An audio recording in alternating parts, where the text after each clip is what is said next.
Hola queridos hermanos, estamos preparados para tener nuestro estudio bíblico de hermenéutica. Vamos a continuar con esta serie que nos ocupa desde hace ya unos días.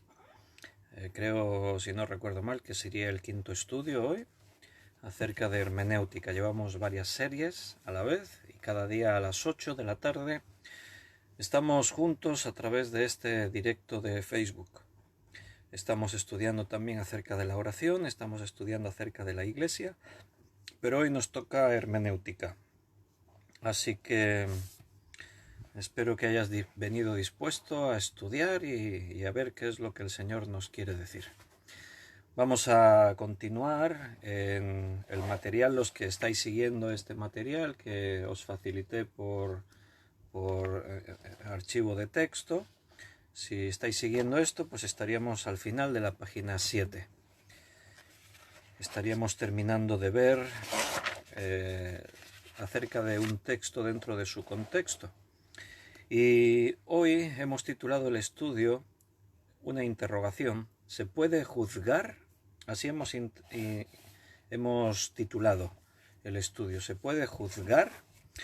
Porque uno de los ejercicios para ver dentro de su contexto lo que dice un versículo o un pasaje era acerca de Mateo 7.1, donde Jesús habló acerca del juzgar a los demás.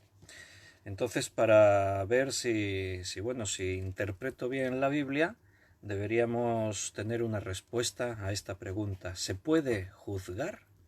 Así hemos titulado el estudio porque gran parte del estudio nos va a llevar a hablar de esto. Es un tema amplio y vamos a verlo en su contexto, no solo inmediato, sino contextos paralelos en la Biblia que hablen también acerca de ese tema, que es otra forma de analizar un texto dentro del contexto, un contexto inmediato, pero a la vez un contexto temático y prácticamente en todo el contexto de la Biblia.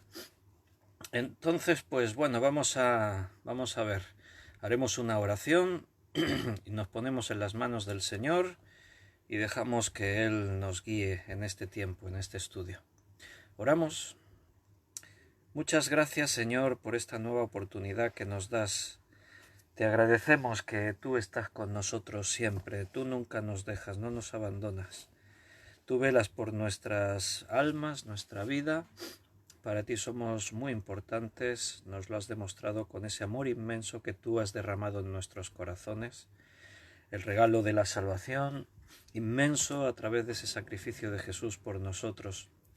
Por eso, Señor, venimos confiados a tu presencia, sentimos que tú eres nuestro Papá celestial y venimos agradecidos también por la oportunidad de abrir tu palabra y de estar así un buen grupo de hijos tuyos compartiendo esta palabra. Háblanos tú, Señor, enséñanos, muéstranos tu verdad, que el Espíritu Santo sea quien nos enseñe.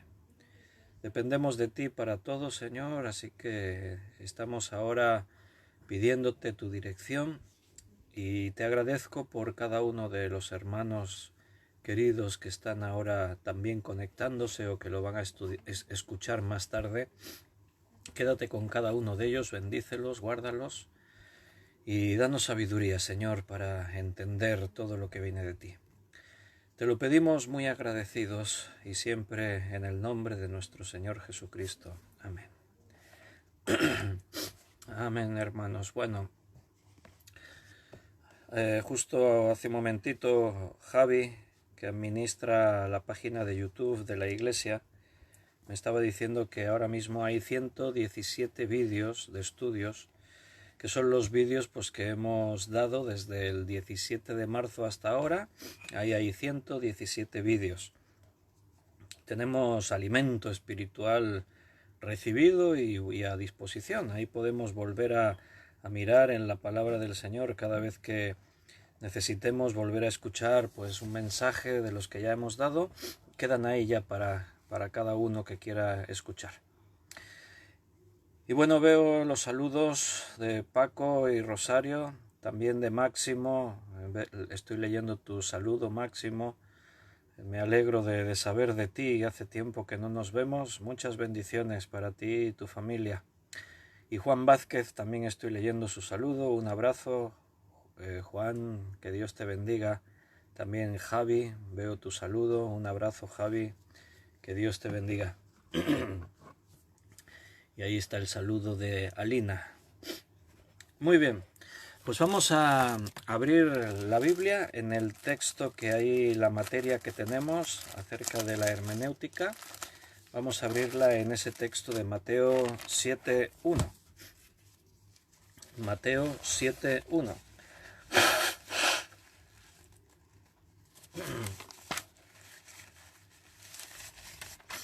Tienes tu Biblia, ¿verdad? Preparado, cuaderno de notas, bolígrafo para apuntar. Bien, pues la pregunta era, ¿se puede juzgar? Y esto era pues un ejercicio. Tenemos dos preguntas ahí. Una es esta, ¿se puede juzgar? Y la otra era, ¿de qué murió Saúl? Si alguien no respondió y no me envió respuesta ahí por privado, en WhatsApp o Messenger y eso, y queréis escribir ahora algo, pues adelante, estáis a tiempo. A la pregunta, ¿se puede juzgar? Pues de una forma sencilla, sí y no. ¿Y de qué murió Saúl? Ahí leímos ese pasaje. Vamos a tratar de explicarlo ahora. Mateo 7, versículo 1. Jesús dijo, no juzguéis para que no seáis juzgados. No juzguéis para que no seáis juzgados. Ante la declaración de este versículo, la pregunta, ¿se puede juzgar? Pues sería, y rápidamente diríamos, no, no se puede. Ahí Jesús dice, no juzguéis. Entonces parece que no hay margen de que pueda haber otra respuesta. Si dijese depende, pero dice no juzguéis. Bueno, fíjate que la interpretación bíblica en algunos aspectos no es sencilla. Este es un pasaje de esos que no es sencillo interpretar, porque tú vas a encontrar que hay diversidad de opiniones dentro de la comunidad cristiana. Va a haber personas que rápidamente van a decir, no, no se puede. El otro día cuando yo planteé la pregunta, de seguida algunos hermanos ya contestaron, no, no se puede, porque ¿quién somos nosotros para juzgar a otras personas? Ahí dice Jesús, no juzguéis. Pero de pronto puede ser que leas en otra parte de la Biblia que sí se puede juzgar. Son esos temas que aparentemente, digo aparentemente, podría parecer que se contradice la Biblia. Y digo aparentemente porque te aseguro que la Biblia no se contradice en ningún lugar. Y esto ya es mucho decir. 66 libros comprendidos en un volumen, una biblioteca, escritos en un periodo de 1600 años por más de 40 autores distintos, de muchas clases sociales diferentes y cultura y todo, pero la Biblia no se contradice, tratando temas tan importantes o trascendentes como es la persona de Dios, la vida eterna, las cosas del Espíritu. Es una demostración, una prueba de que la Biblia ha sido escrita por un solo autor, que es el Espíritu Santo, quien inspiró a todos esos hombres para que escribiesen lo que Dios quería que escribiesen. Entonces, son esos temas que te pueden generar controversia.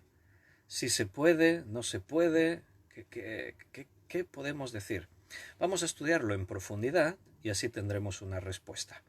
Y será un buen ejemplo de hermenéutica, ver cómo interpretamos un texto llevándolo así a la práctica. ¿De acuerdo? Y bueno, un saludo a los que habéis continuado escribiendo vuestros saludos, Ana Rita y Cecilia también, buenas tardes. Me alegro muchísimo de veros un día más y que podamos estar así juntos, aunque sea virtualmente, compartiendo así la palabra del Señor. Este versículo, como sabéis, está dentro de un contexto. Todo texto sin su contexto es un pretexto, decíamos en la clase pasada. Tú no puedes sacar unas palabras y quedarte solo con lo que dice ahí una frase, un versículo, un pequeño pasaje, porque eso está dentro de un contexto y quizás la intención puede ser que sea otra a la que aparentemente tú lees ahí en la frase y dices, bueno, esto quiere decir, ahí tenemos que ser un poco concienzudos. Tendríamos que leer de lo que viene a continuación. Hemos leído el versículo 1, pero vamos a leer hasta el 6. No juzguéis para que no seáis juzgados. ¿Por qué? Y ahora da la razón de por qué no podemos juzgar. Porque si juzgáramos seríamos juzgados. ¿Por qué? Porque con el juicio con que juzgáis seréis juzgados. Y con la medida que medís os será medido. ¿Y por qué miras la paja que está en el ojo de tu hermano y no echas de ver la viga que está en tu propio ojo? Eso es algo innato en el ser humano. Siempre estamos más dispuestos a ver el defecto en los demás que reconocer el propio. Y normalmente nos fijamos en los pequeños detalles en los otros y nuestras grandes faltas las intentamos justificar. En el otro siempre le vamos a señalar, mira lo que hace, eso que ha hecho es de muy mal testimonio, mira lo que ha cometido, hay un pecado bien feo, mira lo que... En cambio, cuando te hablan de tu pecado o de tu falta, suavizas. Bueno, sí, pero no es para tanto, porque intenta justificarte. Aquí hay un llamado a el juicio, pero teniendo en cuenta esto. Rápidos a juzgar los pequeños defectos de los demás, cuando quizás nosotros tenemos defectos, pecados más grandes y nos intentamos justificar en ellos. Entonces, mira ¿por qué juzgas la paja que está en el ojo de tu hermano, algo pequeño, y no echas de ver la viga que está en tu propio ojo? ¿O cómo dirás a tu hermano, déjame sacar la paja de tu ojo, y he aquí que tienes una viga en tu propio ojo? Espera, te voy a ayudar en tu problema, tienes un problema, déjame que te ayude. Ordena primero tu propia casa, ordena primero tu propia vida. Eso es lo que dice ahora aquí Jesús. Hipócrita, saca primero la viga de tu propio ojo y entonces verás bien para sacar la paja del ojo de tu hermano. No deis lo santo a los perros, ni echéis vuestras perlas delante de los cerdos, no sea que las pisoteen y se vuelvan y os despedacen. Bueno, aquí tenemos el contexto. Y para encontrar más luz, porque todo el pasaje no nos termina de dejar claro si se puede juzgar o no. Fíjate que el mismo texto, por un lado dice no juzguéis, pero con un condicionante, para que no seáis juzgados. Y nos explica el propio pasaje por qué no podemos juzgar. Nos dice por qué tenemos tendencia a juzgar en los otros cosas pequeñas sin darnos cuenta que en nuestra propia vida hay cosas grandes. Entonces, con el mismo juicio que tú estás juzgando, te van a juzgar a ti. Así que vas a salir perdiendo, porque tú estás juzgando algo pequeño, pero si Dios tiene que juzgarte a ti, te va a juzgar por algo grande. Entonces, ten cuidado, es lo que está diciendo el pasaje. Pero llega a decir algo. Saca primero la viga de tu propio ojo. Arregla tu situación, tu problema. Y cuando estés arreglado, entonces podrás ayudar a tu hermano. Nota que mezcla el juzgar con ayudar, sacar la paja del ojo del hermano. O sea, aquí el juzgar parece que tiene una visión un poco más amplia en cuanto a estar tratando con una situación con alguien. Pero, repito, no nos acaba de quedar totalmente claro, pero ¿podemos juzgar o no? Si miramos un poquito más adelante, sería parte de este contexto, porque aquí Jesús está tratando muchos temas, pero hay una línea de pensamiento central, viene de más atrás y continúa más hacia adelante. Recuerda que estamos en lo que se conoce como el sermón de la montaña. Ahí en el sermón de la montaña Jesús enseñó muchas cosas. Dijo que nosotros somos la sal de la tierra y somos la luz de este mundo. El Señor estuvo hablando acerca de temas importantes en nuestra vida, como puede ser la ira, pecados como el adulterio, trató el tema del divorcio, nos dijo que no juremos, nos habló de dar limosnas, acerca de la oración, el amor hacia los enemigos, trató el tema de la ley, el ayuno, o sea, imagínate, un montón de cosas, un sermón tremendo, el sermón de la montaña. Y en medio de ese sermón, entonces él dio esta enseñanza: no juzguéis para que no seáis juzgados, porque con el juicio con que juzgáis, y continúa ahí la explicación. Un poquito más adelante, él da otra enseñanza, versículo 15 al 20, en la que dice: guardaos de los falsos profetas, que vienen a vosotros con vestidos de ovejas, pero por dentro son lobos rapaces. Por sus frutos los conoceréis.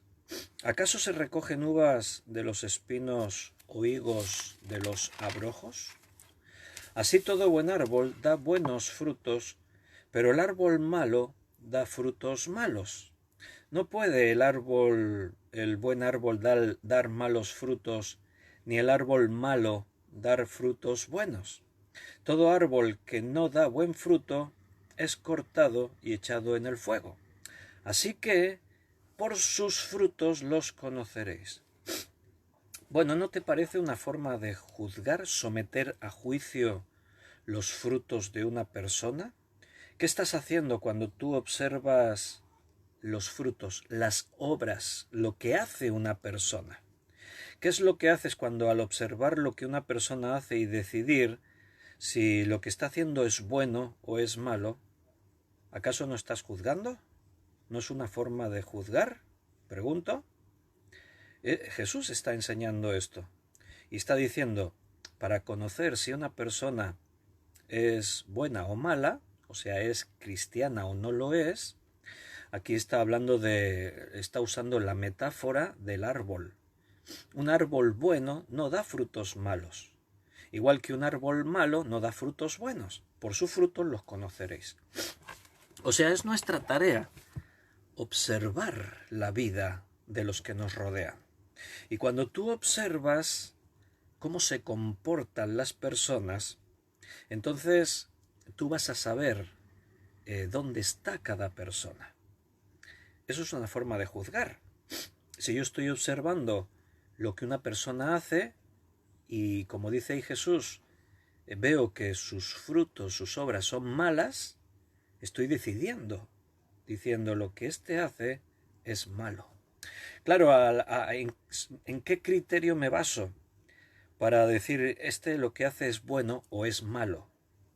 ¿En qué me fundamento? Me tengo que fundamentar sobre la Escritura, no en mi propio criterio.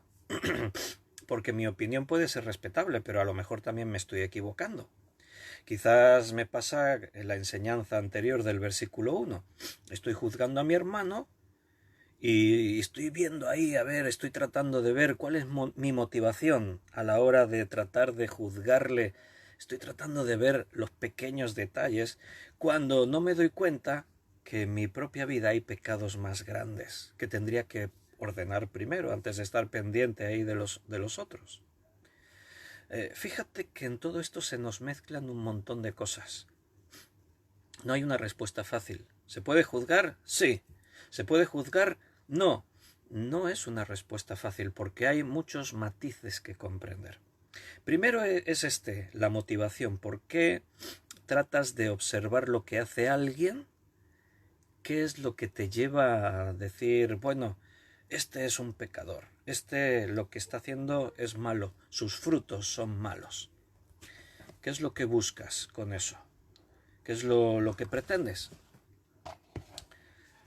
Aquí Jesús dice: por sus frutos los conoceréis. Claro, es necesario a veces saber dónde se mueve una persona. Mira, yo como pastor tengo que observar la vida de las personas. Como pastor tengo que estar al tanto de las cosas que ocurren ahí. Tú vas a ver en el Nuevo Testamento, ahora vamos a leer muchos textos, pero vamos a ver ejemplos en los que hay situaciones, pecados, personas y casos que debieron ser juzgados por la propia Iglesia. Entonces, eso nos lleva a lo que antes os decía. Aparentemente podríamos entonces pensar que la Biblia se contradice. No juzguéis. Y en cambio aquí se nos enseña que tenemos que someter a juicio algo. Vamos a ir explicando todo esto. Mientras he visto que más hermanos se han ido conectando y Roberlando también saludó y Luz, Adriana también y Miriam y Miguel Torres también he visto vuestros saludos.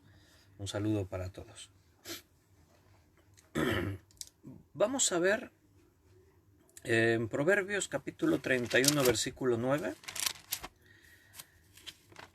Vamos al libro de Proverbios capítulo 31 y leeremos el versículo 9. Vamos a ir viendo textos en la Biblia que hablan sobre juzgar y vamos a tratar de ir recibiendo luz.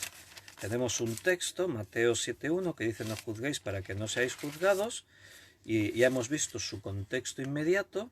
No se nos acabaría de quedar claro si se puede juzgar o no se puede juzgar, aunque unos pocos versículos después, en el versículo 15, se nos enseña que tenemos que observar los frutos de una persona, o sea, sus obras, su comportamiento, y tenemos que decidir si sus obras son buenas o son malas. Así que eso es una forma de juzgar. Estoy sometiendo a juicio el comportamiento de los que me rodean y estoy decidiendo si su comportamiento es bueno o es malo. Ya hemos puntualizado que no juzgo en ese sentido los frutos sobre mi propio criterio, sino evidentemente siempre sobre el fundamento de la Escritura. ¿Qué dice la Escritura sobre eso, no?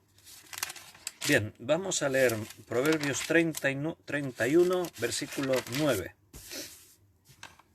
Abre tu boca, juzga con justicia y defiende la causa del pobre y del menesteroso. Esto es un proverbio y por lo tanto es un mandamiento de Dios, y en este mandamiento dice que abras tu boca y que juzgues con justicia. Bueno, ahí lo tienes, la aparente contradicción que yo antes os decía. Mateo 7.1, no juzguéis. Proverbios 31.9, juzga. Entonces, ¿qué hago? ¿Juzgo o no juzgo? ¿Se puede o no se puede juzgar? Bueno, fíjate que aquí dice juzga con justicia, justo juicio, hacer justicia.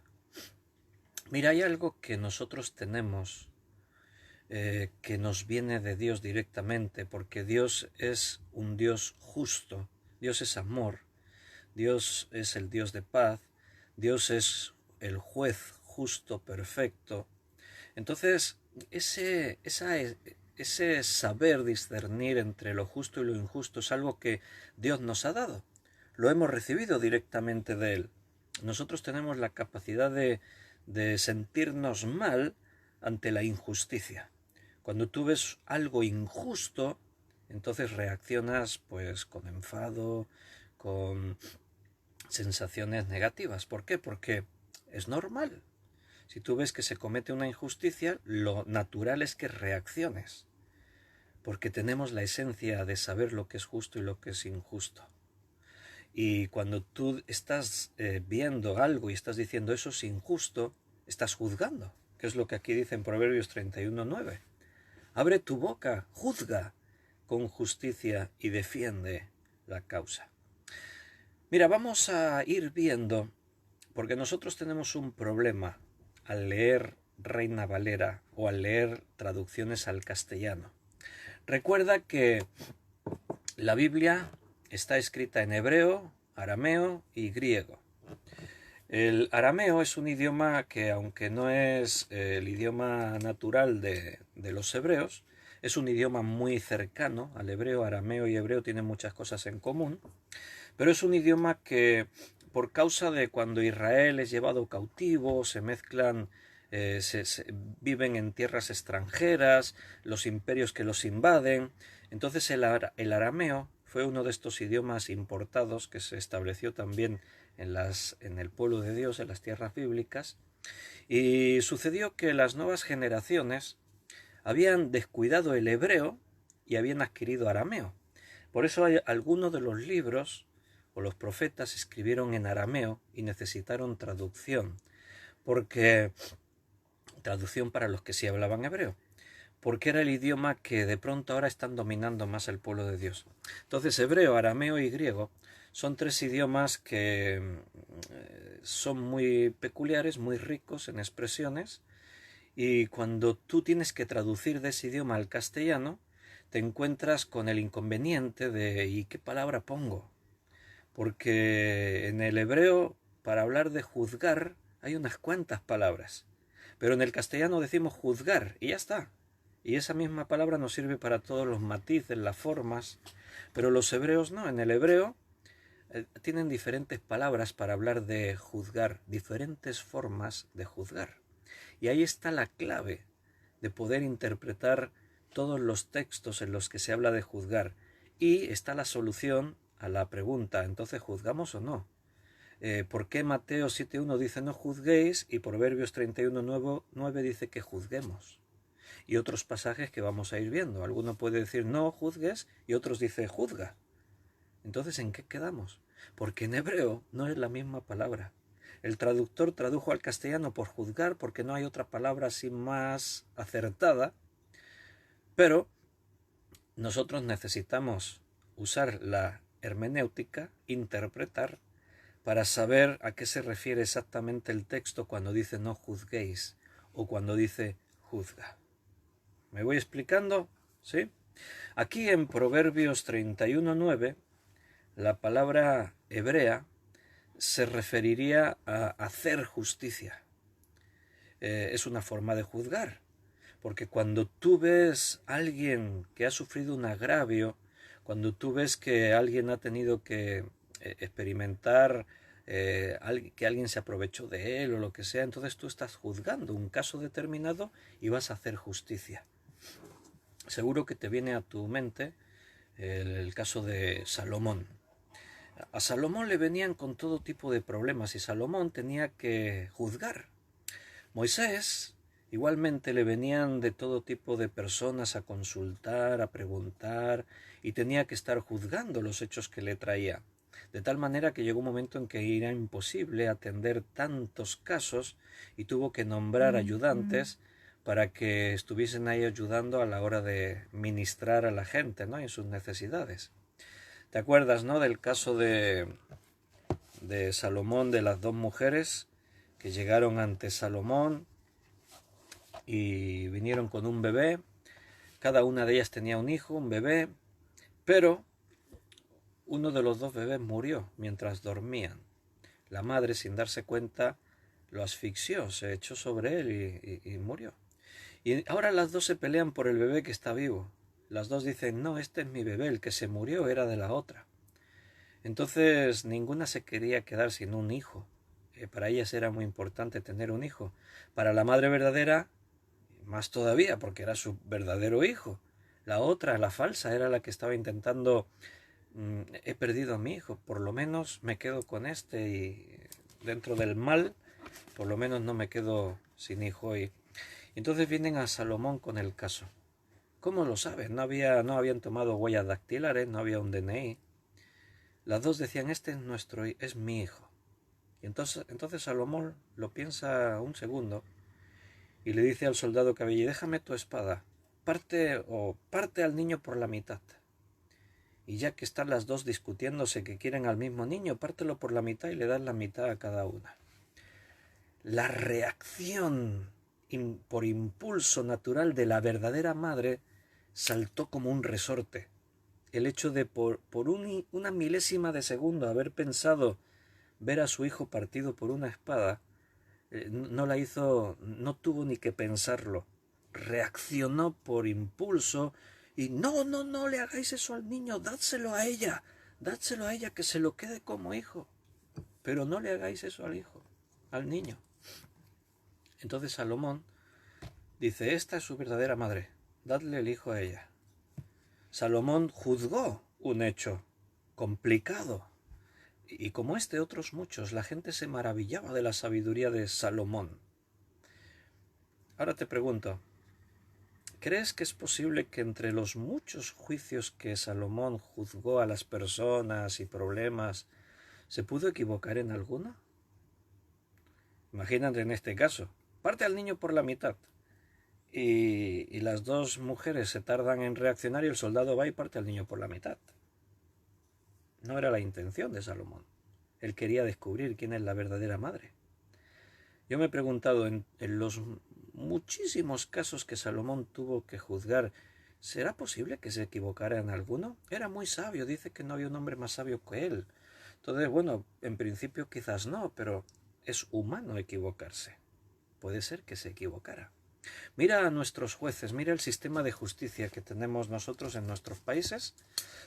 Son sistemas de justicia que tratan de ser justos. Por eso se llama justicia. Porque se trata de administrar el derecho de cada uno de una forma lo más acertada posible. Así que el hombre intenta ser justo a la hora de aplicar justicia. Pero te aseguro que la justicia de los hombres es imperfecta. Y muchas veces esos juicios tienen fallos.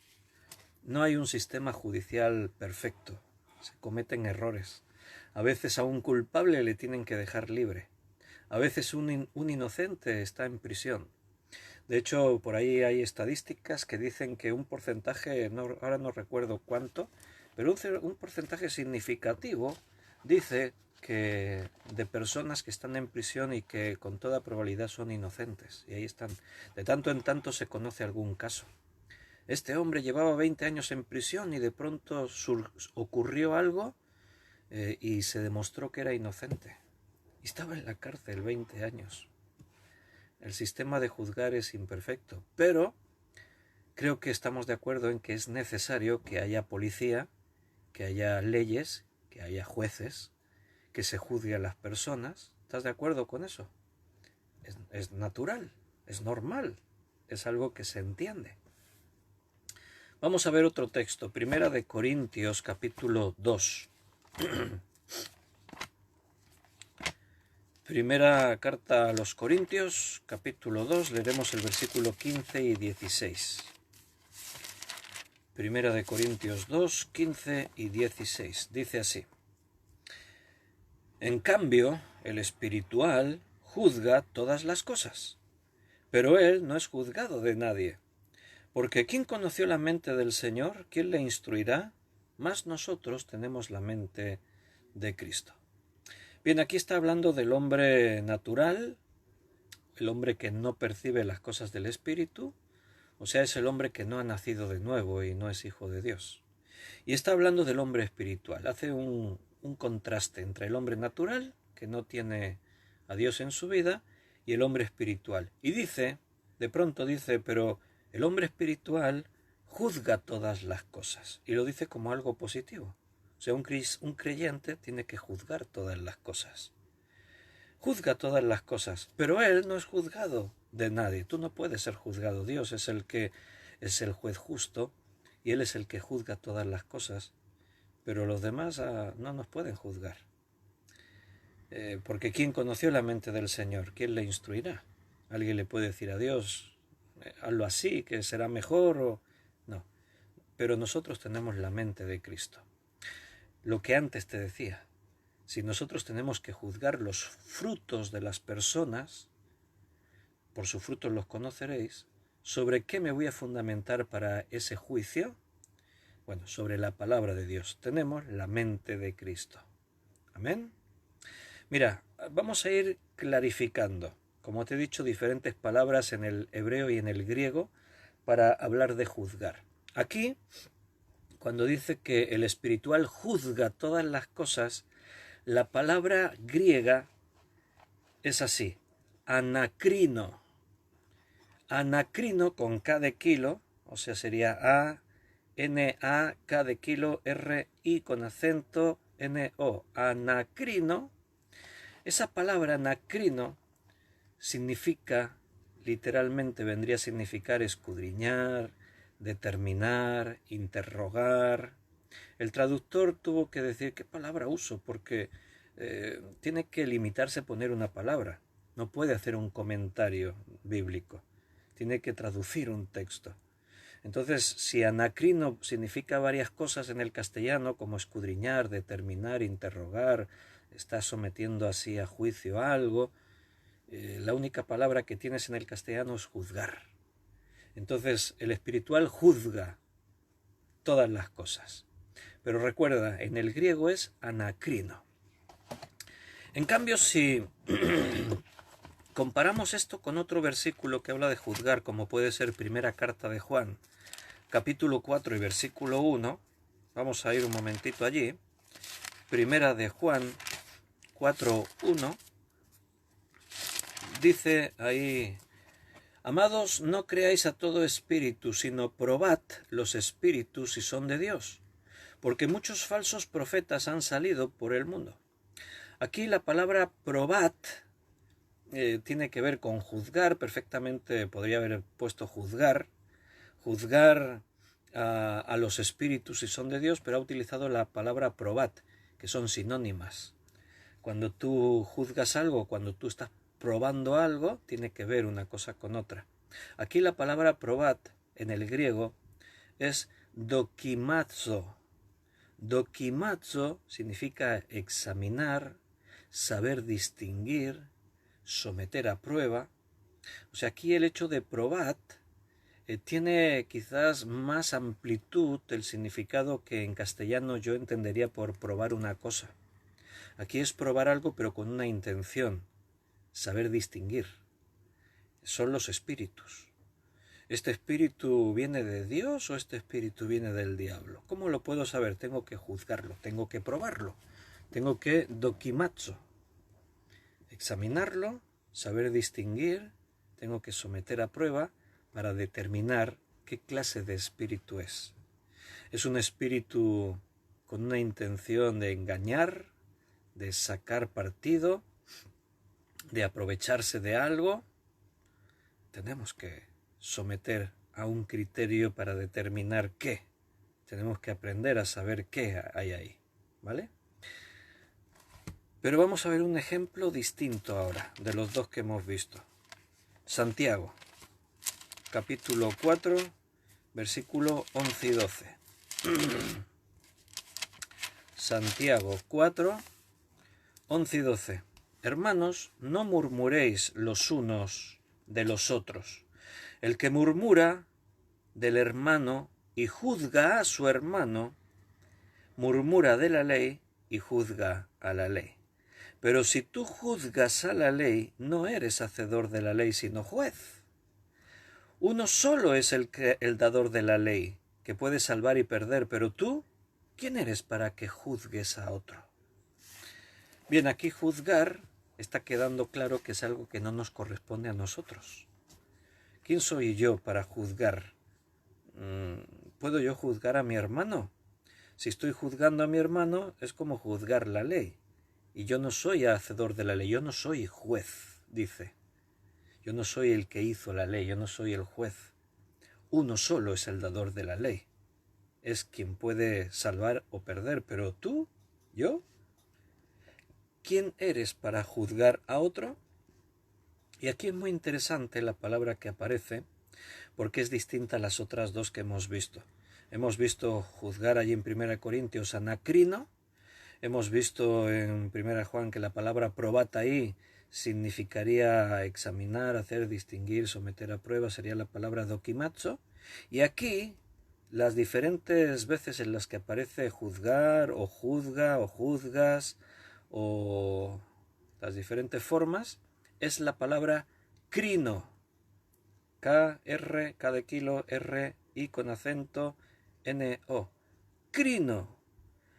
Porque crino significa juzgar para decidir si esta persona se condena o no se condena. Es la misma palabra que aparece en nuestro texto de partida, Mateo 7:1. En Mateo 7:1, cuando dice no juzguéis para que no seáis juzgados, la palabra juzgar allí es crino, que significa literalmente condenar, castigar, determinar, decidir. ¿Notas las diferencias de una palabra a otra en el griego o en el hebreo? Lo que yo no puedo hacer es castigar a alguien, condenar a alguien, determinar, decidir, porque cuando yo digo esta persona merece ir al infierno, estoy juzgando sus motivaciones, lo profundo de su corazón, sus intenciones. Y yo no sé qué hay en la mente de una persona o en su corazón. Cuando yo juzgo sus obras, tengo que hacerlo, porque por su fruto lo tengo que saber, dónde está. Tengo que juzgar con justicia, dice la Biblia. Tengo que probar a la persona cuál es el espíritu que la lleva a hacer esto o aquello. ¿Entiendes? Hay una diferencia entre juzgar a la persona y juzgar sus obras. Ahí está la clave de entender y poder responder a la pregunta: ¿se puede juzgar? ¿Para condenar a nadie? No, nosotros no somos jueces. Yo no puedo condenar a nadie, como dice aquí en Santiago. No murmuréis los unos contra los otros. No juzgues a tu hermano, está diciendo ahí. El que juzga al hermano, juzga la ley. Si tú juzgas a la ley, no eres hacedor de la ley, sino juez. Te estás haciendo juez a ti mismo, pero uno solo es el dador de la ley, quien puede salvar o perder.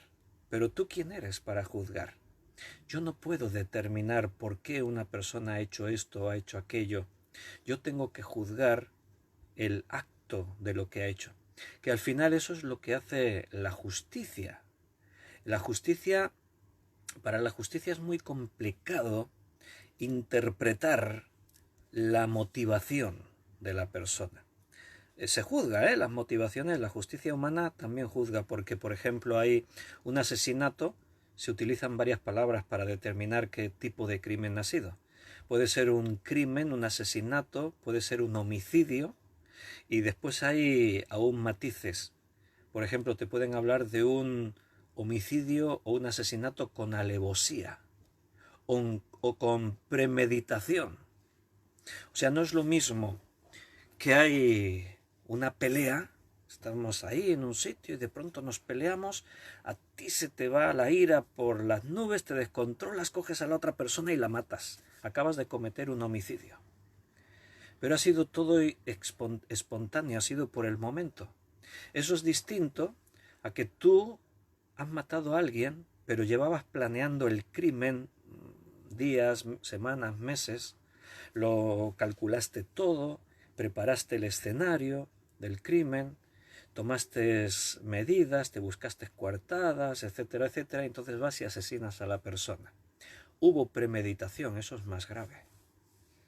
¿Entiendes? De alguna forma la justicia está juzgando la motivación, aunque no exactamente. Porque ¿por qué lo mató? ¿Quién lo sabe? ¿Por qué actuaste de esa forma? ¿Cómo podemos saberlo? Habría que escarbar en la vida de esa persona y verlo todo. Saber cómo fue su infancia, saber qué heridas ha tenido en su vida que han podido llevar a esta persona a menospreciar la vida humana hasta ese punto de decidir: voy a asesinar a este. ¿Qué relación tenía con esa persona? ¿Cómo podemos juzgar la motivación de alguien? No podemos. Es algo que solo Dios sabe. Solo Dios conoce lo profundo de nuestro ser, de nuestro corazón, nuestras intenciones. Por eso dice que la palabra de Dios penetra hasta lo más profundo y discierne los pensamientos y el corazón. Dios sí puede hacer eso, pero nosotros no. Yo no puedo juzgar a nadie para decidir si esta persona merece ser condenada o no. Yo no puedo hacer eso. Yo no puedo determinar o decidir: este ha hecho esto, por esto, por esto, por esto, por esto. Yo no lo sé. Tengo que ser muy cuidadoso porque desconozco lo profundo de su mente. Hay personas que son delincuentes, asesinos, violadores, pederastas, y tienen un grave problema. ¿Puedo juzgar yo a un pederasta? Pues sí y no. A la pregunta de nuestro tema que yo os dejé el otro día: ¿se puede juzgar? La respuesta es esa: sí y no. Depende. sea, la Biblia dice que no juzgue y la Biblia dice que juzgue. Lo único que la Biblia me explica en qué no puedo juzgar y en qué debo juzgar. Ahí está el detalle. ¿Puedo juzgar a un pederasta? Una persona que ha abusado de niños. Y hoy leía en las noticias que un sacerdote católico apostólico romano de esta zona en la que vivimos había sido sacerdote suplente en pueblos como el Pla de Santa María, en La Riba, aquí pueblos del Alcam, donde vivimos, y también había sido sacerdote, o sea, párroco, el sacerdote principal de la parroquia de poblaciones como el Pont de Armentera y otras poblaciones de estas. Y entonces había habido varios casos de niños que ahora ya eran jóvenes y le denunciaron porque decían que habían sufrido abusos de esta persona. Entonces el Vaticano, hoy, por eso salió la noticia en la prensa, la leí esta mañana, que el Vaticano emitió un comunicado oficial en el que decía que ellos no encontraban culpable a este hombre porque los hechos de los que se le acusaba no se habían podido demostrar. Ese era el comunicado oficial del Vaticano. O sea, en el mundo siempre se hace esto, se juzga. El Vaticano aquí ha emitido un juicio. Han dicho, hemos considerado de qué se le acusaba, todas las pruebas, los informes que tenemos los hemos puesto a disposición de la Fiscalía, pero nosotros encontramos que es inocente, no le podemos acusar de nada. Un juez en el mundo tiene que juzgar estos casos. Tenemos a un pederasta. Ahora está demostrado que cometió esos delitos. Fue abusador de niños, hizo un montón de cosas. Los testimonios, las pruebas, todo ha quedado demostrado que es culpable de esos hechos. Entonces, ¿tú qué haces? ¿Qué decides? ¿Qué opinión tienes? Todos tenemos una opinión. Tú puedes decir, bueno, pues lo que este hombre hizo realmente era detestable, era totalmente desechable, es inadmisible. Todo lo que se ha quedado demostrado que este hombre ha hecho no se puede consentir, hay que ser duro con estas acciones. Entonces esto tiene que ser castigado según la ley, como esté establecido. Pero fíjate que hasta ahí lo que yo he dicho se limita a juzgar las acciones, los frutos, que es lo que Jesús decía. Por sus frutos los conoceréis. Yo veo a una persona en estas condiciones, le han acusado de esto, de pederastia, hay testimonios de niños que dijeron nos violó, nos tocó, hizo esto, lo otro, ha quedado registrado, ha habido compañeros suyos que han testificado, han dicho sí es cierto, yo lo sabía, yo lo vi en una ocasión, y al final de todo tú has examinado los frutos y dices, este es un pederasta. Eso lo podemos hacer, podemos juzgar, porque estamos juzgando los hechos, las obras, los frutos. Pero yo no puedo decir, este merece irse al infierno. Yo no puedo decir eso, porque yo no sé lo que hay en su corazón. ¿Y si se ha arrepentido delante de Dios? ¿Y si confesó a Dios sus pecados y Dios le dio el Espíritu Santo y ahora es un hermano mío en la fe? A mí los hechos que él hizo me pueden continuar pareciendo despreciables, pero la persona ahora es amada por Dios. Yo tengo que amarla y considerarla mi hermano. ¿Entiendes?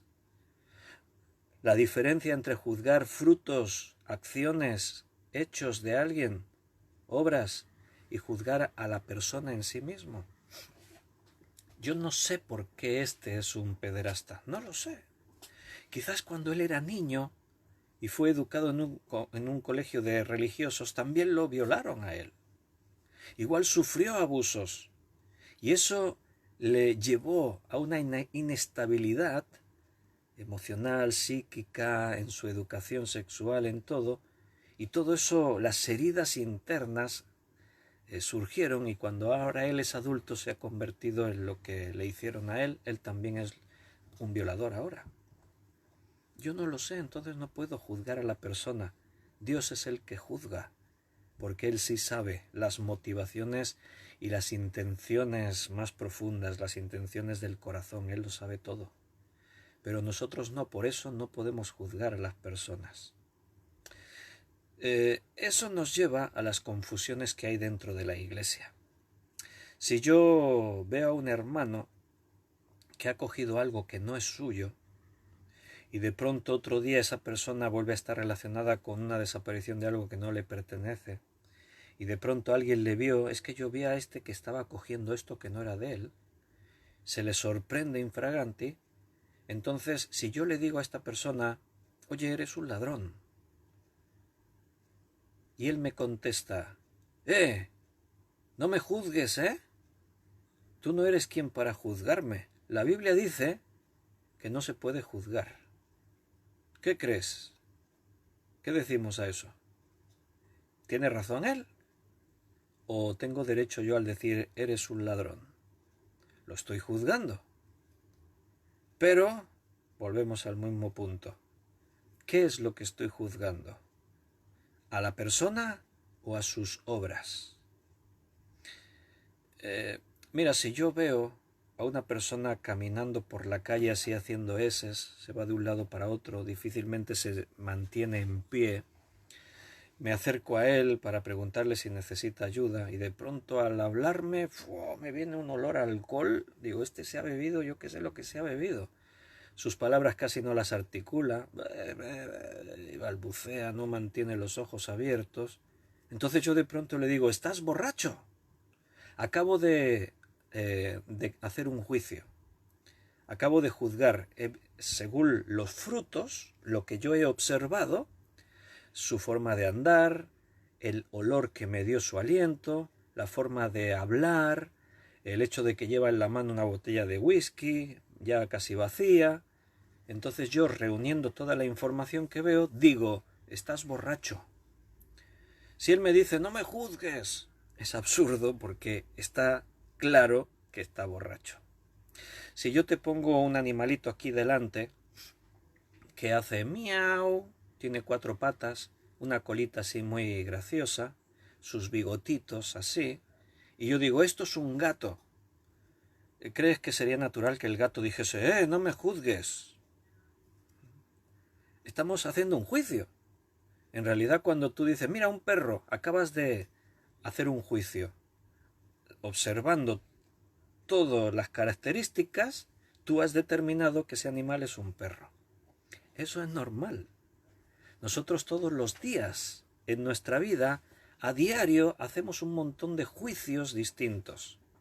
Pero recuerda, nosotros utilizamos la palabra juzgar, hacer juicios, pero en el hebreo y en el griego tienen palabras distintas para diferenciar qué clase de juicio estamos haciendo. Cuando la Biblia dice en el castellano, no juzguéis, y cuando dice en castellano, juzga, tienes que ir al original para darte cuenta que quizás en un lado la palabra es anacrino y en la otra, en el otro texto es crino solamente. O en una parte está diciendo nuevamente, en el caso de aquí que leíamos en Santiago, cuando dice, entonces eres juez. Ahí la palabra juez es crites,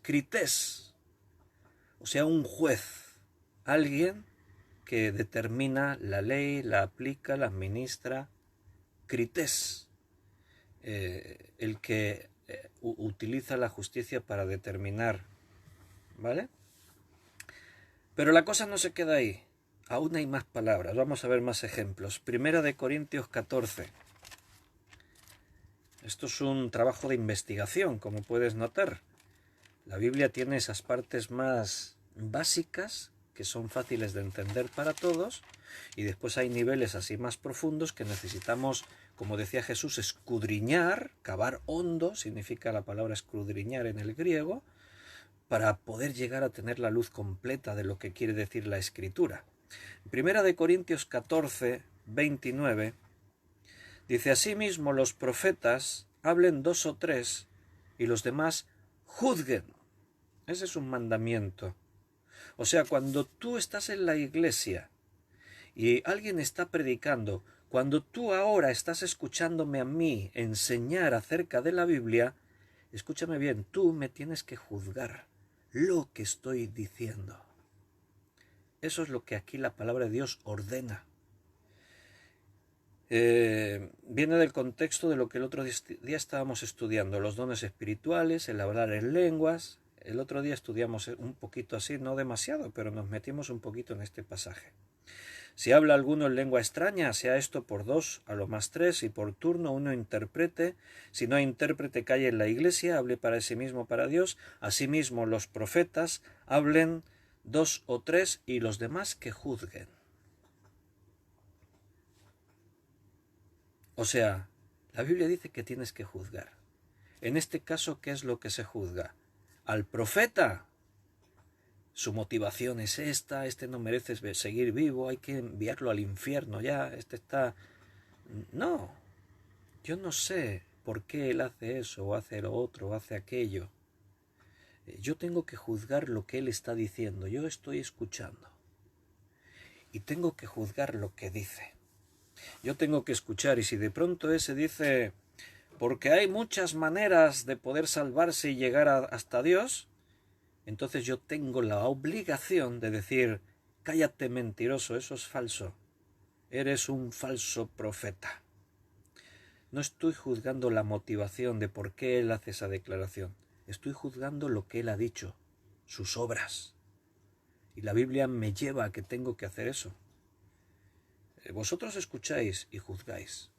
Vosotros estáis escuchándome ahora y estáis juzgando lo que yo digo. Tenéis la obligación de que si yo digo una barbaridad, una herejía, si contradigo una doctrina bíblica, me tenéis que corregir. Además, yo os lo agradecería, porque si hago eso, os aseguro que no es mi intención, lo haría por equivocación. Entonces necesitaría ser corregido y agradecería que lo hicieran. ¿Por qué? Porque mi motivación es predicar la verdad y servir a Dios, pero ¿quién sabe mi motivación? Yo. Tú no sabes cuál es mi motivación. Yo te lo puedo decir, te lo acabo de decir, pero ¿y si te estoy mintiendo? Satanás es padre de mentira y muy astuto. ¿Entiendes por qué no se puede juzgar a la persona, pero sí que hay que juzgar sus hechos? Si yo veo a un profeta enseñando falsas enseñanzas, yo puedo decir, eres un falso profeta. La Biblia nos da los detalles para saber reconocer a los verdaderos profetas de los falsos profetas. Ahí lo tienes en la Escritura. Si fuésemos a Deuteronomio ahora, no lo voy a hacer para aprovechar el tiempo, pero te puedo parafrasear un poco. Allí se hablaba de los falsos profetas y allí decía, si un profeta que viene y dice algo que ocurrirá y no ocurre, no lo creáis, es un falso profeta. Ahí tienes una de las señales para reconocer si uno es un verdadero profeta o es un falso profeta. ¿Por qué? Porque el profeta recibía la palabra de Dios y lo que él tenía que transmitir al pueblo era exclusivamente lo que Dios le había dicho. Él no podía aportar más de su propio intelecto. Si Dios le decía, dile a mi pueblo esto, eso es lo que él tenía que decir. Ese era un verdadero profeta. Así que Dios no se equivoca nunca. Si la profecía viene de Dios y Dios dice, mira, si no te vas de Sodoma y Gomorra, caerá fuego del cielo y va a caer fuego del cielo y lo va a consumir todo, tenéis que salir ya. Y ahora coge Lot y su familia, salen y pasa un día y no ocurre nada en Sodoma y Gomorra, un mes, una semana, un año, a los 5 años dicen, vamos a volver porque aquí no pasó nada. El que anunció eso era un falso profeta. Pero en este caso no, cuando el Señor le dijo sal, allí llegaron 2 varones a Lot para advertirle. Y salieron y ocurrió. Los profetas hablaron, mira, todas las profecías bíblicas que hay se cumplieron. Tenemos una garantía de que los libros que aparecen ahí con el nombre del profeta son verdaderos porque ahora miramos en la historia hacia atrás y podemos comprobar que todo eso se cumplió. Daniel, puedo decir, era un verdadero profeta. Porque cuando Nabucodonosor tiene el sueño, Daniel va y le dice, mira, la cabeza de la estatua de oro eres tú, es este imperio, el babilónico. Pero después de ti vendrá y le dice los imperios que van a venir. Vendrá este imperio con estas características, vendrá otro imperio que tendrá esta forma, vendrá este otro que tendrá estas características. Ahora, eso ya ocurrió, entonces nosotros miramos para atrás en el tiempo, contrastamos lo que Daniel dijo aquí y vemos que aquí, aquí y aquí se cumplió todo lo que Daniel dijo. Entonces yo puedo afirmar, Daniel era un verdadero profeta. Estoy haciendo un juicio. Estoy juzgando si Daniel era verdadero profeta o era un falso profeta. No estoy juzgando a Daniel como persona. Yo no sé sus motivaciones, pero sí sé lo que él hizo. Espero estar explicándome y que estéis entendiendo. Vamos a ver algunos ejemplos más de palabras juzgar que aparece en la Biblia. Segunda de Timoteo 4:1. No, íbamos a leer Primera de Corintios 14:29, ¿no? No lo hemos llegado a leer, creo. Perdonadme que me fui. Primera de Corintios 14:29. Sí que lo leímos. Asimismo los profetas hablen 2 o 3 y los demás juzguen, porque aquí la palabra juzguen, eso es lo que no te había dicho, es otra palabra que hasta ahora no hemos mencionado. Fíjate que en el castellano es igual que las otras que hemos leído. En un lado leímos el que juzga a su hermano, y ahí era anacrino. En otro lugar vimos hablando de juzgar al hermano y era crino. En otro lado, hablando de probar a los espíritus, era la palabra dokimazo. Y aquí, cuando dice que los profetas hablen 2 o 3 y los demás juzguen, aquí la palabra es criterión. Criterión en el griego. ¿Verdad que te suena algo? Criterión. ¿A qué te suena criterión? Pues a una palabra que nos ha llegado al castellano casi sin modificarse, y es criterio. Tener criterio. Que los profetas hablen y los demás tenéis que tener un criterio. Es otra forma de juzgar. Tener criterio. Espera, que estoy escuchando lo que dice. Me acuerdo que Enrique Montenegro, José María se acordará, una vez nos contó que en una iglesia donde estaba la costumbre esta de los domingos, de pronto algún profeta se levantaba por ahí y profetizaba, gente de la iglesia, ¿no? Que algunos se han atribuido ellos mismos eso de ser profetas. Y de pronto se levantó una mujer y a otra que estaba allí embarazada le dijo, y a ti te dice el Señor en esta mañana, Dios te dice que vas a dar a luz a tu hijo y lo vas a hacer sin dolor y vas a tener bendición. Y de pronto uno de los ancianos de la iglesia se levantó y la hizo callar y le dijo, cállate mujer, eres una mentirosa, esa profecía no viene de Dios, porque Dios nunca se contradice a sí mismo y su palabra dice, con dolor darás a luz a tus hijos. Eso nos contó Enrique Montenegro, que pasó en una iglesia. Bueno, juzgó a la profeta, a la supuesta profeta. Mira, esa es una verdad bíblica.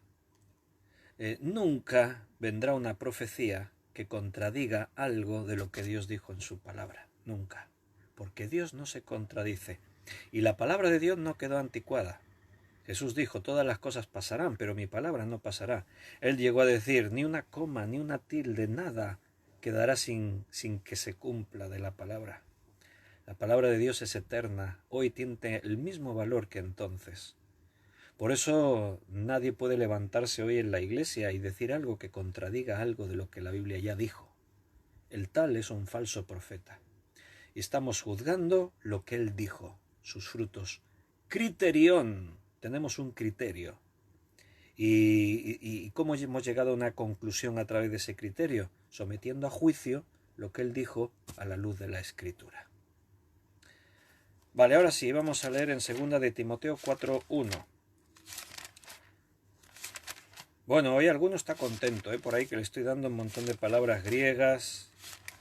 Tenemos anacrino, tenemos dokimazo, tenemos crino, crités, criterión. Vamos a ver más ejemplos de crino. lo que no podemos hacer, lo que no podemos juzgar. Crino. Recuerda, crino es condenar, castigar, determinar, decidir. Cuando tú estás juzgando la persona en sí misma, su motivación, ¿vale? Primera de Corintios 4, 1. No, segunda de Corintios 4:1. Te encarezco delante de Dios y del Señor Jesucristo, que juzgará a los vivos y a los muertos en su manifestación y en su reino. Te pongo cara a cara delante de Dios. Dios, el que juzgará, ahí la palabra es crino. Dios sí va a juzgar hasta lo más íntimo, las motivaciones, porque Él lo sabe todo. Yo a los hombres los puedo engañar.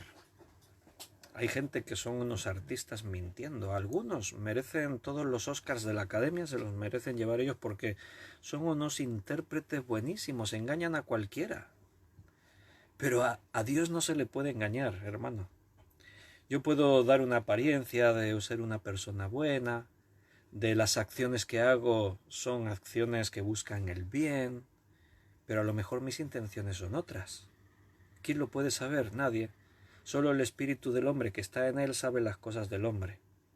Solo el Espíritu Santo conoce las cosas de Dios. ¿Cómo puedo yo conocer el por qué haces algo? No lo sé. Podría yo decir, mira, este médico es un médico todo el año y en su mes de vacaciones se va a hacer de médico a Burkina Faso, sin cobrar, de una forma negada, a los campos que hay ahí de refugiados o a los poblados que hay ahí que no tienen médico. Y yo puedo decir, ¡qué persona más buena! A lo mejor me estoy equivocando. A lo mejor su motivación es otra. ¿Quién sabe? Mira, se han dado casos de cascos azules. Un casco azul es un soldado al servicio de la Organización de las Naciones Unidas. O sea, es un soldado de un país determinado que se ofreció voluntario para pertenecer a un movimiento militar, pero con la única intención de ayudar humanitariamente. Un casco azul es enviado por las Naciones Unidas a determinados lugares para impartir orden, para defender a los que están en injusticias, a los más débiles. Para eso van los cascos azules. De tanto en tanto sale ahí alguna noticia de cascos azules implicados en violaciones, en robos, en abusos de diferentes tipos. Yo puedo decir, esta persona es una buena persona, se ha hecho un casco azul. A lo mejor su motivación era otra. ¿Te acuerdas el rico cuando se acercó a Jesús y le dijo, Maestro bueno? ¿Qué le dijo Jesús? ¿Por qué me llamas bueno? No hay nadie bueno sino solo Dios. ¿Cómo puedo yo saber por qué ese médico que se va ahí una semana, cómo puedo saber su motivación cuál es?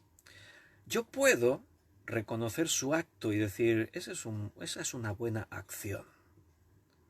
Pero no hablar de sus motivaciones íntimas, porque yo no lo sé. Sí, ahora yo sé que algunos quizás estáis pensando, no estoy leyendo comentarios ahora, leí al principio, porque en la tablet no me están apareciendo. Y el móvil lo tengo al 5%, entonces lo desconecté. Y bueno, ahora veo algunos comentarios. Veo a Belén que dice, tampoco es correcto juzgar el pasado de los que ya han sido perdonados y son nuevas criaturas. Cecilia decía, José María hoy tiene reunión en la iglesia, pero lo escuchará mañana, entonces mañana se alegrará de tantas palabras griegas. Y bueno, ahí teníais algunos de estos comentarios. Muy bien. No, claro, evidentemente no puedo juzgar a la persona lo que hace ahora o lo que hizo ayer. Yo no sé cuál es su motivación. Cuando en la Biblia aparece la palabra juzgar como un acto que Dios hace, es la palabra crino. Por eso Yo no puedo juzgar como crino, ponerme a la altura de Dios. No, eso es lo que no puedo hacer. Mateo 7.1, no juzguéis, crino. Solo Dios es el que juzga de esa forma. Pero los otros textos que hemos visto, y juzgar lo que hablan estos profetas, criterión, eso sí tengo que hacerlo. ¿Se está aclarando el tema? ¿Puedo juzgar? Sí y no, depende. Crino, no puedo hacerlo. Solo Dios crino. Solo Dios juzga de esa forma. ¿Puedo juzgar lo que está diciendo el hermano cuando predica? Sí. ¿Puedo juzgar sus frutos, sus acciones? Claro. Criterión, anacrino, dokimazo, eso sí puedo hacerlo. Crino, no, descartado. Otro ejemplo, venga, Hebreos 10:30. Hebreos capítulo 10, versículo 30. Pues conocemos al que dijo, mía es la venganza, yo daré el pago, dice el Señor. Y otra vez, el Señor juzgará a su pueblo. Crino. Ahí está. Dios es el único que juzga de esa forma. Dios juzgará a su pueblo. Capítulo 13, aquí mismo en Hebreos, versículo 4. Honroso sea a todos el matrimonio y lecho sin mancilla, pero a los fornicarios y a los adúlteros los juzgará Dios. Crino. Dios juzgará esos pecados. Por lo que antes que yo te decía, yo no sé la motivación de cada uno, Dios sí la sabe, Dios puede juzgar con justo juicio. Mi juicio a la hora de juzgar a una persona podría ser equivocado porque yo no veo su interior, no conozco las intenciones de su corazón, no sé si tiene alguna enfermedad mental que lo está llevando a cometer esas acciones. Mira, un ejemplo, en este mundo, por ejemplo, alguien puede cometer un asesinato, un delito, un abuso, y cuando es juzgado, el abogado que le defiende alega a favor del delincuente, del acusado, alega que tiene una enfermedad mental. Entonces se le hace un examen psiquiátrico, se le examina médicamente, se determina si es cierto o no, y si se demuestra que tiene una enfermedad mental, no irá a una prisión, irá a un centro de reclusión de psiquiátrico. Se hace una diferencia. Claro, este no se puede quedar libre porque si su problema genera que cause mal a otras personas, no puede estar en libertad. Pero tampoco puede ir a una prisión normal. Su problema es otro. No está siendo juzgado de la misma forma que otros delincuentes. En este caso, él tiene una circunstancia que posiblemente le llevó a cometer esos delitos, así que él va a un psiquiátrico, un centro de reclusión psiquiátrico. Primera de Pedro 4:5. Pero ellos darán cuenta al que está preparado para juzgar a los vivos y a los muertos. Juzgar, crino. Solo Dios puede juzgar a los vivos y a los muertos de esta forma. Vamos a ver un pasaje en el que es muy interesante porque es todo un pasaje en el que aparecen la palabra juzgar varias veces, pero en el griego no es la misma palabra. Ya vas a verlo. Primera de Corintios 16, versículo 2 al 4. ¿Te das cuenta cómo necesitamos escudriñar la Biblia, estudiarla más en profundidad? Porque si no, esto que estamos ahora explicando, si tú te limitas a una simple lectura, podrías caer en el error de interpretar equivocadamente la Biblia. Hay que usar la hermenéutica para tener la amplitud total de lo que quiere decir el texto. Primera de Corintios 16, 2 al 4. Cada primer día de la semana, cada uno de vosotros ponga aparte algo según haya prosperado, guardándolo hasta que yo llegue.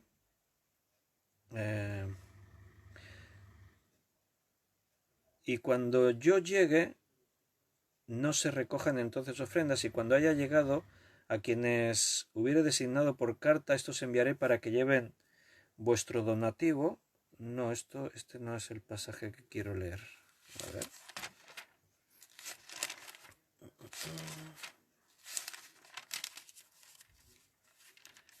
me lo apunté mal. Es ese pasaje que dice: ¿o no sabéis que los santos han de juzgar al mundo? Y si el mundo ha de ser juzgado por vosotros, ¿sois indignos de juzgar cosas muy pequeñas? A ver si lo encontramos. Si os viene a la cabeza dónde está ese pasaje, está por aquí, pero la cita exacta se me fue. Espera que lo busco. Si alguien lo encuentra antes que yo, lo decís ahí en el grupo en directo.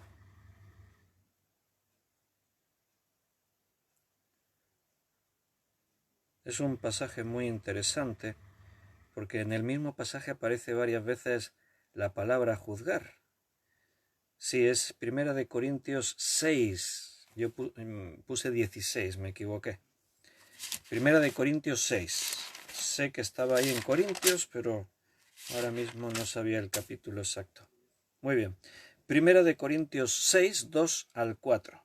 Vamos a leerlo. ¿O no sabéis que los santos han de juzgar al mundo? Y si el mundo ha de ser juzgado por vosotros, sois indignos de juzgar cosas muy pequeñas. ¿O no sabéis que hemos de juzgar a los ángeles? ¿Cuánto más las cosas de esta vida? Si pues tenéis juicios sobre cosas de esta vida, ponéis para juzgar a los que son de menor estima en la iglesia. ¿Verdad que es un texto un poco confuso? Está hablando de juzgar ahí diferentes cosas. Tenemos que juzgar al mundo, a los ángeles. Y si vamos a juzgar todo eso, ¿acaso entonces no tenemos que juzgar las cosas de este mundo? Dice ahí. Tenemos que juzgar, dice, tenemos que tener juicio sobre las cosas de esta vida. Vamos a intentar explicarlo, y la explicación pasa por ver las palabras griegas, de la que se ha traducido en todo el pasaje la misma forma: juzgar, juzgado, hemos de juzgar, hemos juzgado. Vamos a verlo, mira. Empezamos. ¿Os sabéis que los santos han de juzgar al mundo? Juzgar, crino. ¡Wow! Dices. Pero ¿no hemos dicho antes que juzgar crino solamente Dios puede hacerlo? Sí. Pero aquí está hablando de un momento diferente al que ahora nosotros vivimos. Está hablando de cuando tú y yo seamos arrebatados, tengamos una nueva forma, nuestro cuerpo desaparezca este que tenemos, mudemos, cambiemos a un cuerpo glorificado, nuestra manera de pensar cambiará, dice que conoceremos como somos conocidos, ya no habrá más pecado, no habrá muerte, ya no pecaremos más. En ese momento, ahora aquí todavía podemos fallar, en ese momento ya no habrá más pecado, seremos perfectos. Nunca seremos como Dios, no estoy diciendo eso, pero seremos lo que Dios quiere que seamos, el ideal de Dios para nuestra vida. Y estaremos en una perfecta comunión y armonía con el Señor, porque la Escritura dice que el Señor, Cristo, nos ha dado que nos sentemos juntamente con Él en su trono. Por eso la Biblia dice que juzgaremos al mundo, y también dice a los ángeles. Ahí estamos tú y yo juzgando al mundo y a los ángeles. Pero en realidad, quien juzga es Dios. Nosotros en ese momento somos administradores de las cosas de Dios, pero en ese plano perfecto. ¿Se entiende? Muy interesante este pasaje. ¿O no sabéis que los santos han de juzgar crino al mundo? Y si el mundo ha de ser juzgado por vosotros, juzgado crino otra vez. ¿Sois indignos de juzgar cosas muy pequeñas? Y ahí la palabra en griego es otra. Criterion. Ah, qué interesante. O sea, mira, tenéis que saber que nosotros los santos, en un tiempo futuro, cuando estemos reinando con Cristo en los cielos, vamos a juzgar crino al mundo.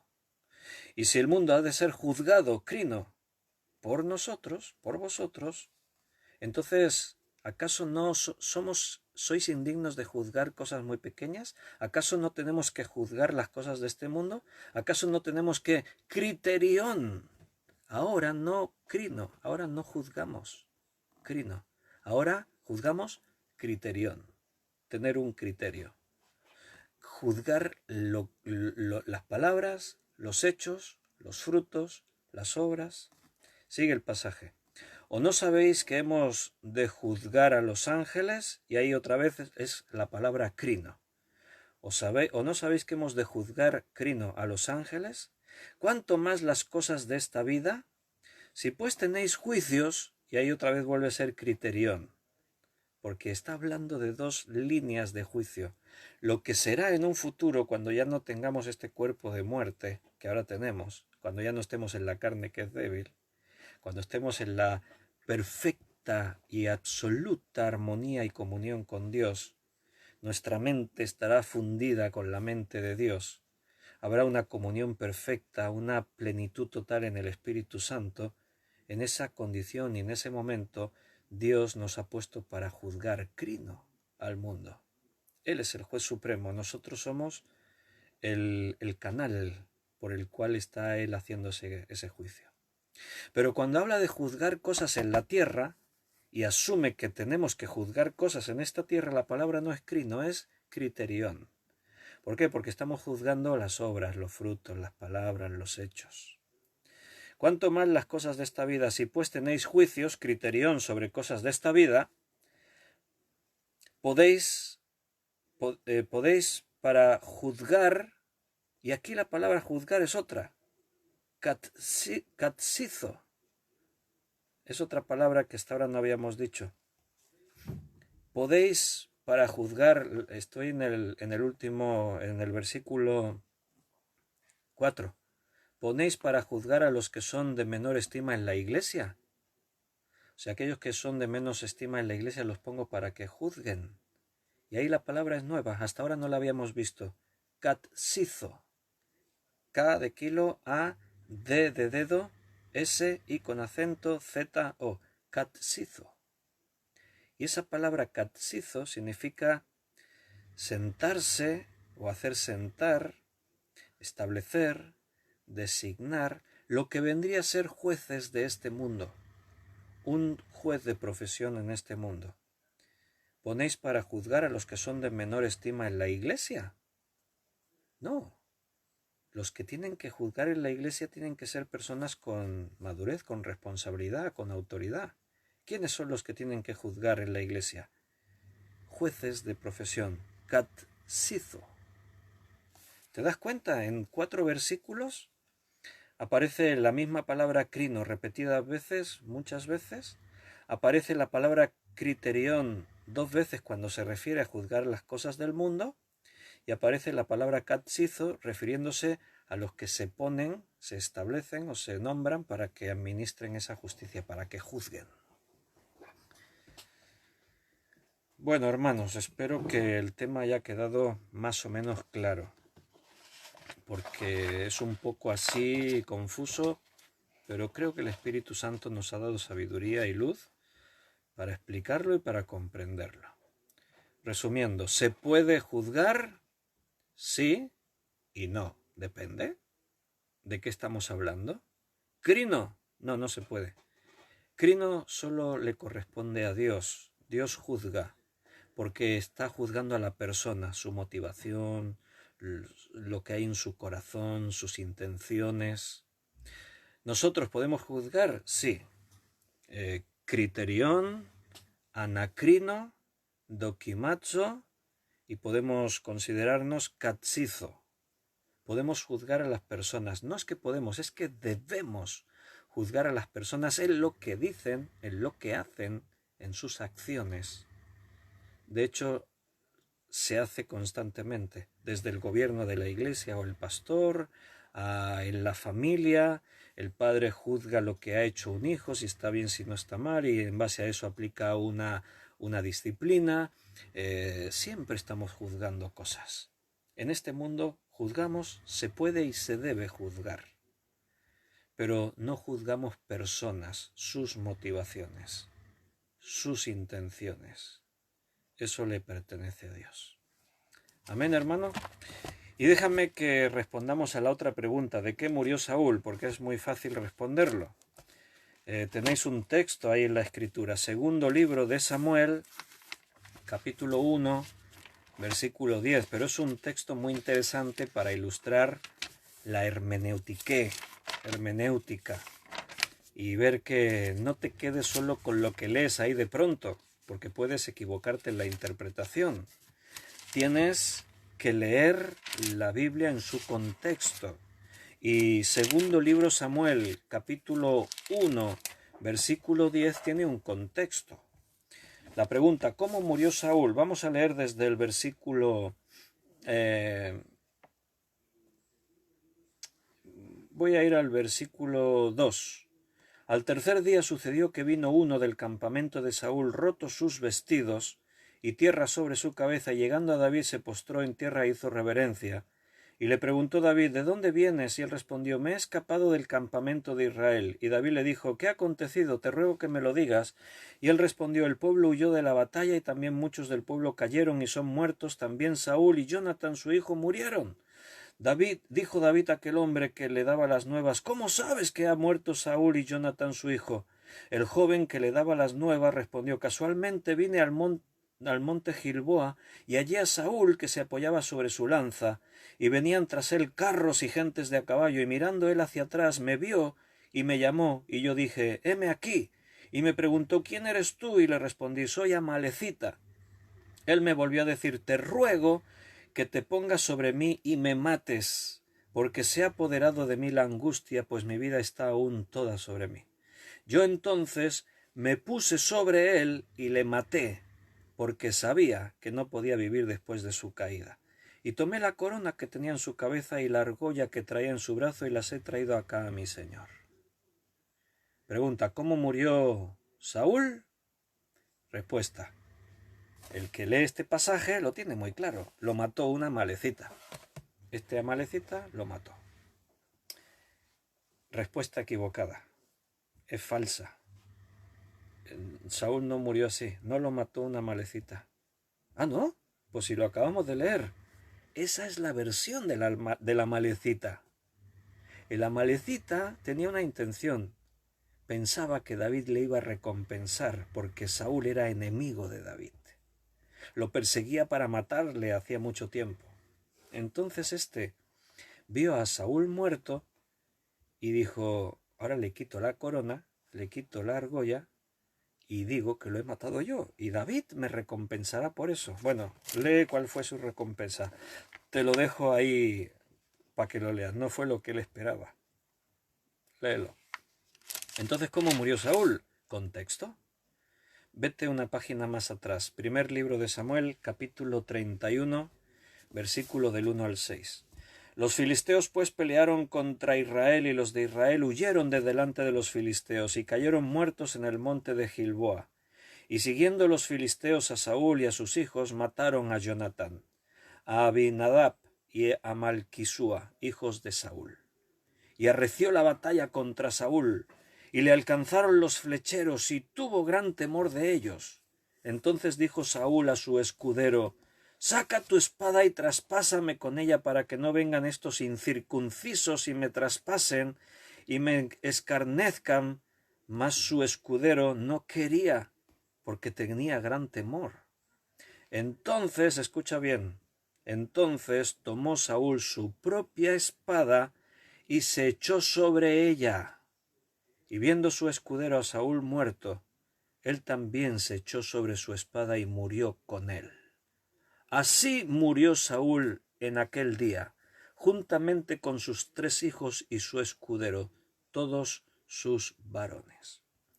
Pregunta, ¿cómo murió Saúl? Respuesta, se suicidó. En esas circunstancias, sus 3 hijos murieron a manos de los filisteos. Saúl, viéndose perdido, no quería que los filisteos le matasen. Pensó, esos incircuncisos me van a matar. Y le dijo al escudero, mátame, pero el escudero no quiso. Por respeto al rey, ¿cómo voy a matar al rey? Así que Saúl se puso sobre su espada y se tiró encima. Se suicidó. Y el escudero se suicidó también. esta es la explicación bíblica de cómo ocurrió. Lo otro es la versión de una malecita que llegó por allí, vio la escena y dijo, ahora me atribuyo yo el mérito. Y lo pagó con su vida. ¿Te das cuenta lo importante de leer todo en su contexto? En cosas tan simples como, mira lo que dice aquí la Biblia. Ah, pues ya está. No, investiga, lee, infórmate. Un texto fuera de su contexto no es nada. O te puede decir cosas equivocadas. Puedes hacer doctrinas falsas, herejías. Puedes cometer pecados muy grandes. Necesitamos ser fieles a la hora de interpretar lo que la Escritura dice. Mis queridos hermanos, un fortísimo abrazo. Mañana es martes, así que mañana a las 8 vamos a estar otra vez teniendo un estudio bíblico. Y vamos a ver qué es lo que Dios nos quiere enseñar. Y espero que descanséis, que Dios esté con vosotros, los que estáis aquí en el directo, los que van a escuchar más tarde o en otro momento, en diferido. Un abrazo fortísimo para todos. Os amo con el amor del Señor. Y estaré deseando poder compartir otra vez mañana con vosotros este tiempo de comunión y de explicar la palabra de Dios. Que Dios te bendiga, hermano.